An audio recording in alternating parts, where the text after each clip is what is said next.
In a moment, you will hear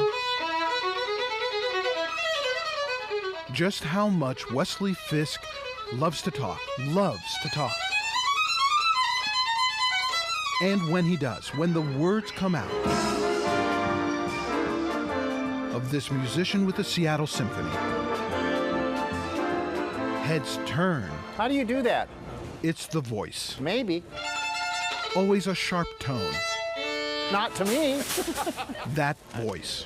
That's nuts, isn't it? Wes has a very distinctive voice. So things happen for a reason. That is quite different. And they're sitting here, and I'm talking, I'm backing up, and the lady over here says, will that be plastic? It's a voice And you I would looked never at forget. Harry. I just know I'm backing up and backing up, backing up and backing up, backing up and backing up. And so will we. We'll go back to 1968. Even then, even in Vietnam, Wesley Fisk found a way to play when he wasn't treating the injured. The villagers, his own men. He worked as a medic I was a sergeant. with the 4th Medical Division. It wasn't a piece of cake. It was awful. He saw friends die. With just 2 weeks left in his tour of duty, Sergeant Fisk, injured, had to be airlifted out of a Vietnamese village. He never went back. I have pictures of people. I have slides of people that I worked with, and I don't know how to reach them today. I don't even know if they're alive. Tin Pui had kept him alive. Many times. His job, interpreting for Wesley Fisk.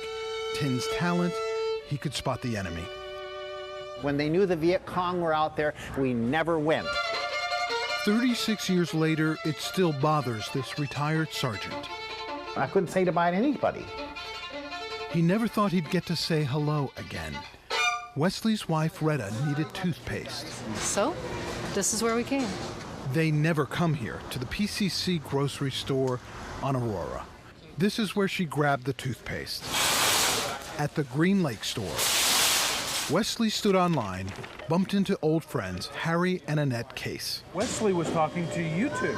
Yeah. Yes. They're retired people from the symphony. And they're sitting here, and I'm talking, I'm backing up, and backing up, and pretty soon I get a tug on my sleeve, and I look over here, and he says, you Vietnam? And I said, yeah, I'm Vietnam. And I looked away, and I thought, I know this guy. The guy tugging on his sleeve How are you today?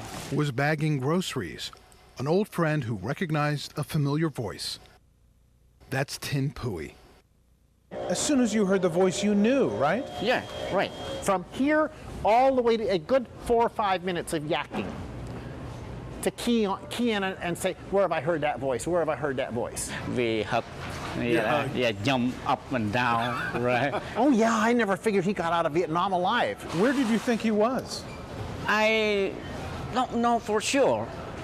Just a miracle. This is an incredible story.